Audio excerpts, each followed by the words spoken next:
promoting dialogue. Good evening and many thanks for staying tuned to West Africa Democracy Radio, broadcasting on 94.9 FM and around the world on wadr.org. Welcome to Newslink. Here are the top stories. Ivorian court resumes appeal trial in the Grand Bassam attack. Ghana Speaker of Parliament Bagme leaves suspension of 4 MPs. Investigations to continue. Your leaders actually came to me to plead that I temper justice with mercy. If any of you here is not remorseful, please be on your feet. Nigerian government sets up committee to check effects of U.S. fund freezing. I believe that the direction of the U.S. government in terms of their new policy direction on aid is not too far away from the direction that we had already been taken since September. And the Gambia Drug Law Enforcement Agent seizes over 120,000 excess appeals worth over $700 million. Please stay tuned for details of these stories and more. Here is Imo Edit with Newslink. Many thanks for joining our broadcast. Let's begin in Côte d'Ivoire, where the trial of the Grand Bassam attack resumed this Monday after being postponed. This postponement was due to the absence of defense lawyers.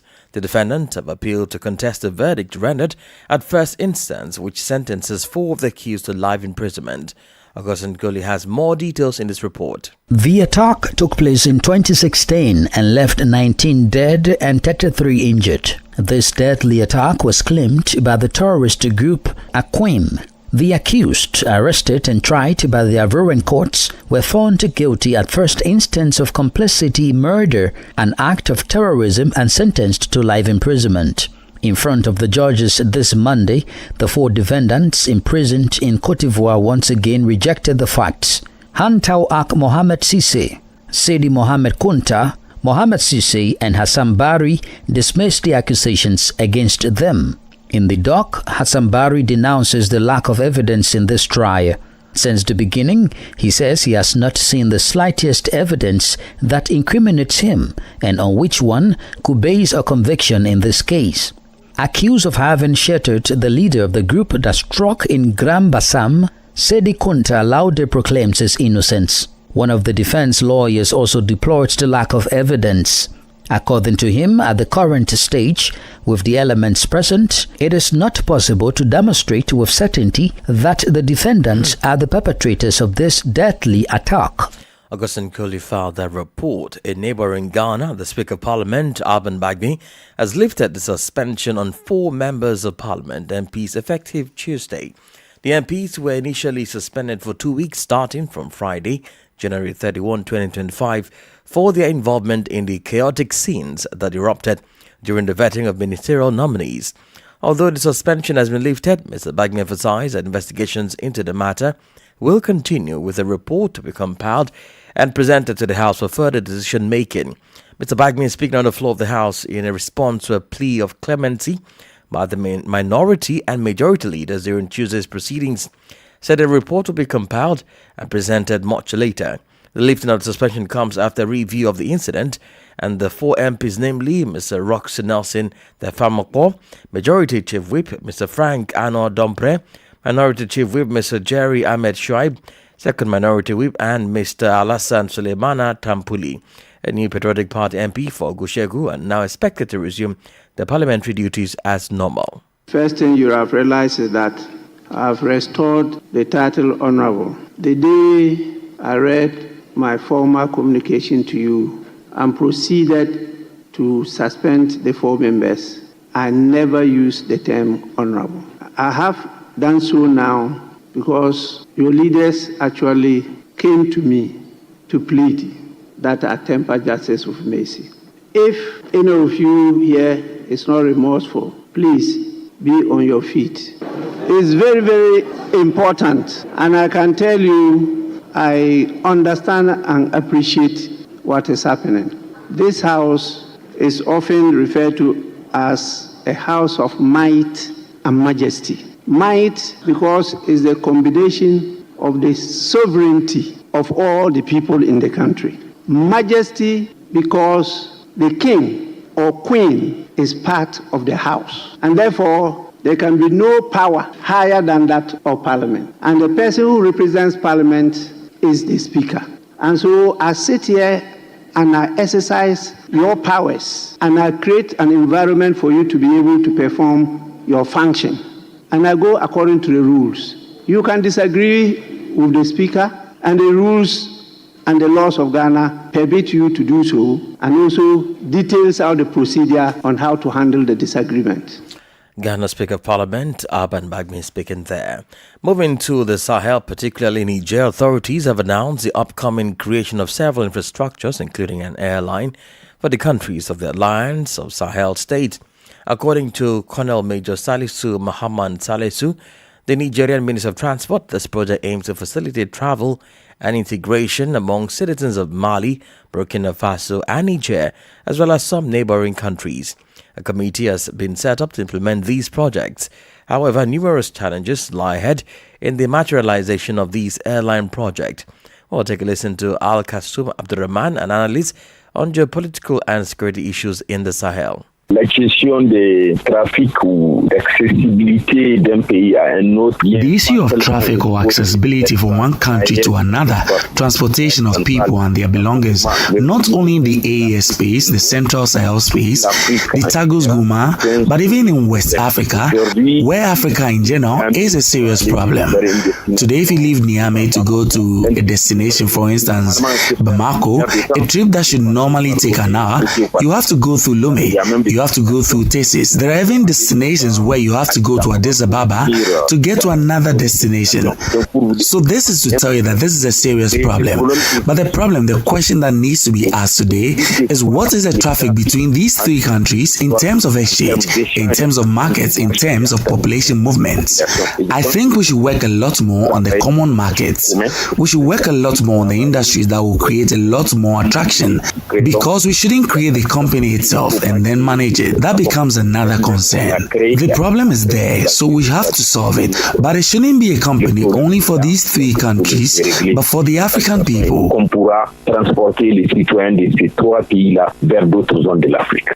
Al-Kasum Abdurrahman is an analyst on geopolitical and security issues in the Sahel. More stories coming up on West Africa Democracy Radio. Newslink continues. Now, the recent executive order by President Donald Trump of the U.S. halting foreign aid for 90 days and the likelihood of a longer pause in the foreign assistance may cost Nigeria an average of $1 billion in health and other humanitarian interventions yearly if sustained. Well, Francis Boniface has more details in this report. The United States foreign assistance policy has traditionally raked in significant aid to Nigeria, with the highest sum of $1.16 billion spent in 2022 and $767 million in 2024. However, due to these new changes, the Nigerian government is bracing up to fill the gap which will be caused by the suspension of the aids from the US.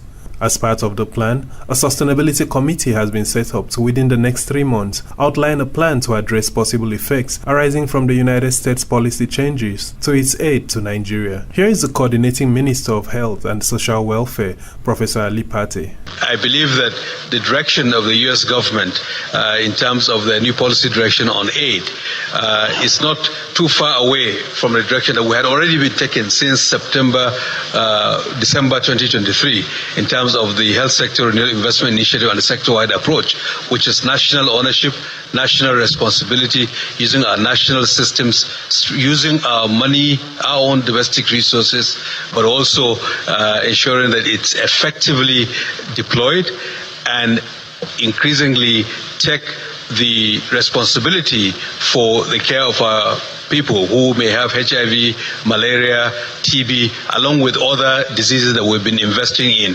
Recall that the United States government announced a freeze on almost all new funding for foreign assistance programs, with exceptions for allies Israel and Egypt. A 2024 partly reported foreign assistance record obtained by The Guardian showed that Nigeria received $370 million in health funding, $310 million in humanitarian aid, $35 million went into administrative costs, $24 million on education. Agriculture got $7.8 million, and $7.4 million was spent on other concerns last year. Specifically, the U.S. diplomatic missions in Nigeria in its 2024 report provided some details about assistance to different sectors of Nigeria's economy. Francis Boniface filed that report. Meanwhile, the European Union EU says it will, through its special purpose vehicle Global Gateway Initiative, disburse 150 billion euros in 4 years in a bid to further enhance infrastructure development in Nigeria and other African countries. The initiative, it said, will enable Nigeria to achieve enhanced infrastructure, connectivity, including transport, energy and digital networks, support agriculture, economic growth, health and education, promote sustainable development and environmental protection, and foster cooperation and partnership with Nigeria and other partner countries. Usman Mara has more details in this report. Head of Cooperation EU Delegation to Nigeria and ECOWAS, Massimo De Luca, who disclosed this during a media briefing in Lagos State, explained that the initiative is deliberately designed to enhance connectivity, promote sustainable development, and strengthen economic ties between the EU and its partner countries, including Nigeria. According to the EU, the initiative is supporting sectors such as digital, climate and energy, transport, education and research, and health. During the period of 2021 to 2024, the EU delegation in Nigeria has implemented about 700 million euros in cooperation from the EU to Nigeria alone. Global Gateway is a massive initiative with over 300 billion euros in finance to be deployed mostly in Africa, but also in other developing countries in Latin America and Asia. For Newslink on West Africa Democracy Radio, Usman Omar reporting from Abuja. And back in Senegal, Prime Minister Ousmane Sonko has launched phase 2 of the drinking water supply project for rural populations. This was done on Monday at Kebema in the Louga region in the north of the country. The project is financed at a tune of $100 million and will allow the construction of several hydraulic infrastructures. More details with Mustafa Jakete and voiced by Echatiso. It was in the village of Fasture in the department of Kebeme in the region of Louga that the first stone of phase 2 of the project was laid. Financed to the tune of 64 billion CFA franc, the project plans to carry out 85 drillings, but also 89 water towers and 1,450 kilometers of networks, as well as the installation of 300 standpipes and 18,200 private connections. This will provide access to water for thousands of people. Ousmane Sonko is the Prime Minister of Senegal. The proposed project aligns perfectly with the established framework that prioritizes equity as a fundamental principle, contributing significantly to the achievement of sustainable development goals, particularly its aspect 6 on potable water and sanitation. This national project aims in the long run to satisfy the water needs of over 2 million Senegalese citizens across the entire national territory. One of the objectives of this project, according to the Senegalese Prime Minister, is to reduce inequalities between urban and rural areas. Regarding the provision of quality and accessible water, there is an issue of equity because the metro areas might have access to water while urban areas struggle with adequate water supply. It is normal for urban areas to have better access, but the President of the Republic has given instructions to ensure that water is sold or provided in every part of Senegal, including rural areas. The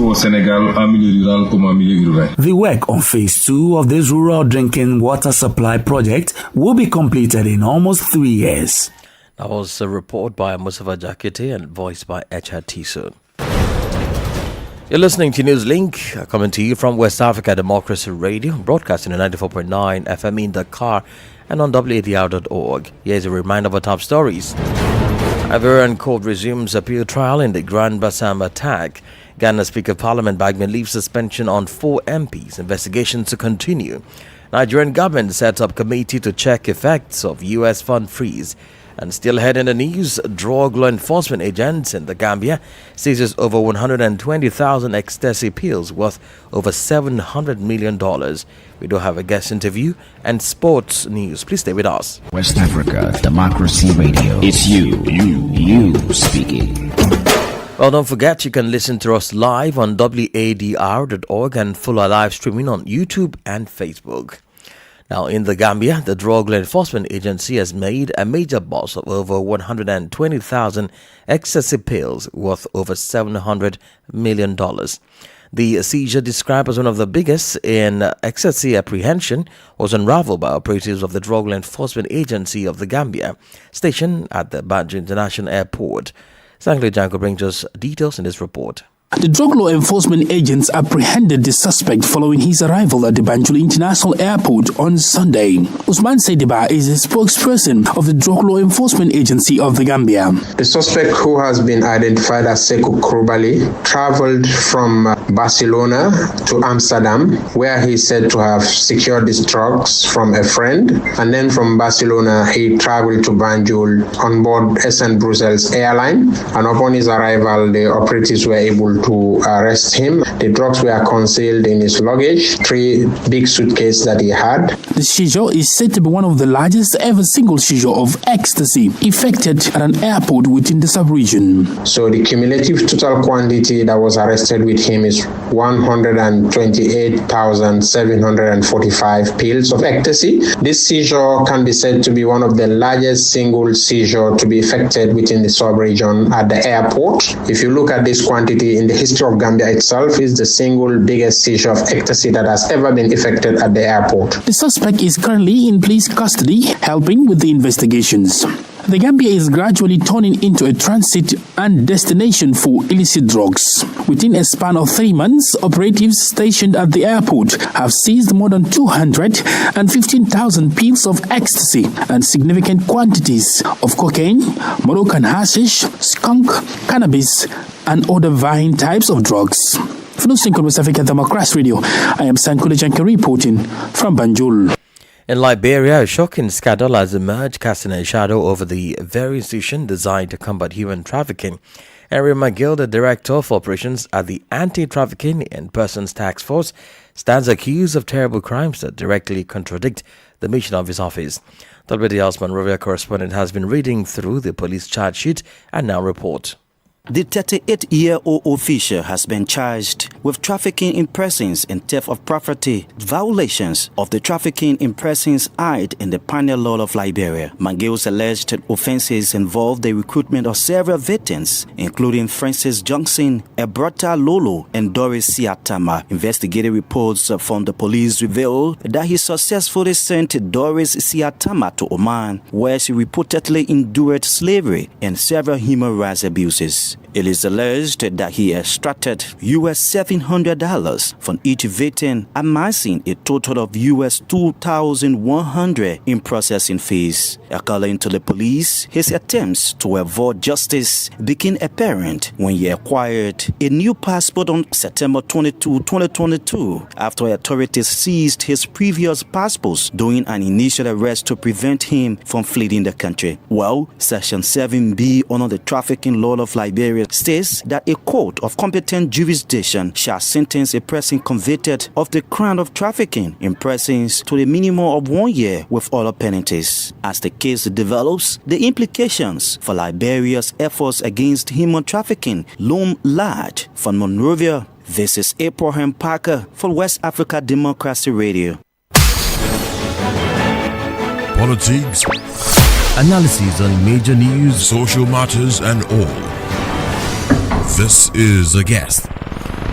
And our guest interview this evening, policy analyst Professor Goki Jiang, speaks about the impact of the shutdown of USA to Africa as African countries remain beneficiaries of the support that USA has been providing since its inception in November 1961. However, with President Donald Trump's new directive on making the USA close its doors to Africa, will this be the time for Africans to sustainably develop homegrown policies to continent growth? He provides analysis.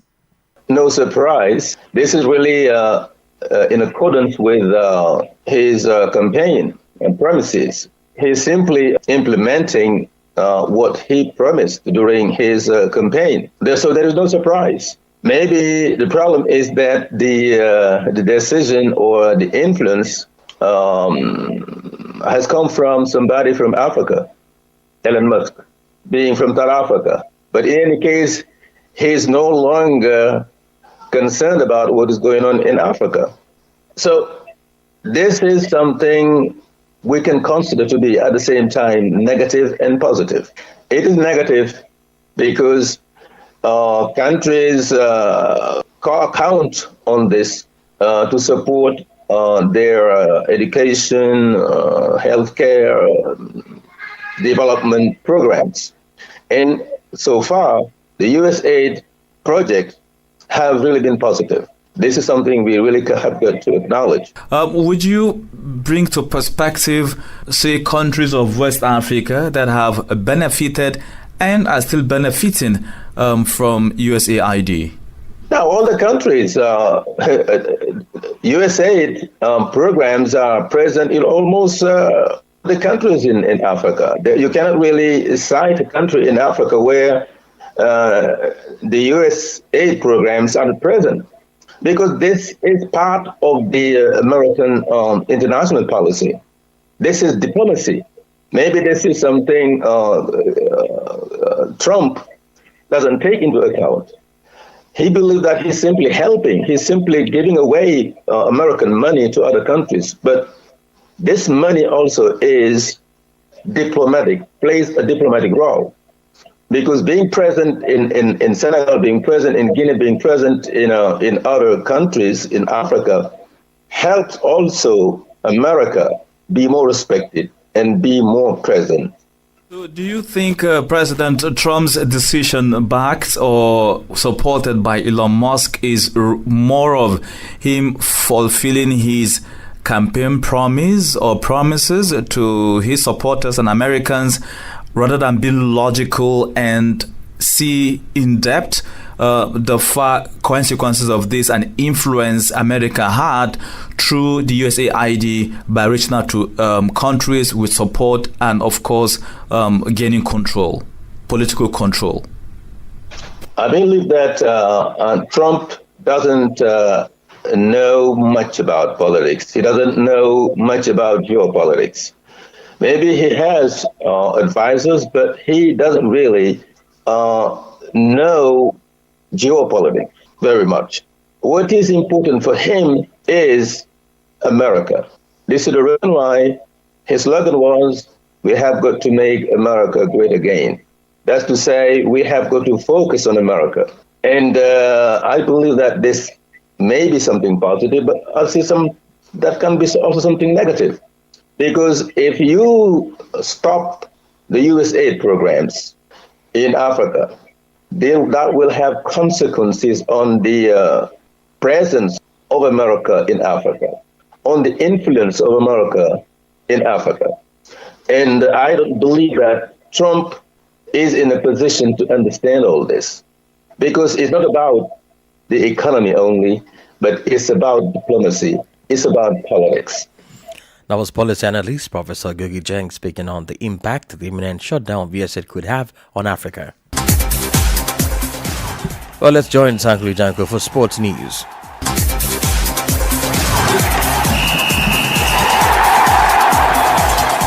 Hello there, a warm welcome and thank you for joining us. Let's take a look at this transfer deadline day involving African footballers. Championship side Blackburn Rovers have secured the signing of Nigeria forward Emmanuel Dennis on loan from Nottingham Forest as the club pushes for promotion, according to Brilla Sports. Dennis, 27, becomes the fourth Super Eagles player to wear Blackburn's colours, following the footsteps of Yakubu, Dixon Etuhu and Hope Akpom. The championship side confirmed Dennis' arrival in an official statement on their website. Elsewhere, championship side Middlesbrough have signed Nigeria striker Kelechi Iheanacho. The English championship side Middlesbrough had been busy all day after signing Samuel Lin Jr. Michael Carrick's side moved for Kelechi Iheanacho. The striker joins on a loan deal until the end of the season from Spanish side Sevilla. Iheanacho only joined Sevilla last summer after letting his contract with Leicester run, according to Sports Village. And French side Lille have completed the signing of striker and Ghanaian hopeful Chuba Akpom from Ajax Amsterdam on a loan deal with an option to buy until the end of the 2024-25 season. The 28-year forward underwent his medical on Saturday and was in attendance as Lille secured a dominant 4-1 league win victory over Saint Etienne, according to media reports. And that's it for sports. It's back to you. And that's it on this edition of Newslink on West Africa Democracy Radio, broadcasting from Dakar, Senegal. Thank you for listening, and many thanks Amado Juf and Umudanyogo for the technical support. Let's connect on our social media platforms, X, formerly Twitter, Instagram, RWDL News, and Facebook, West Africa Democracy Radio English Service. I am Imo Edet. Good evening. And many thanks to you for listening to Newslink via Hot 104.3 FM, New Me FM.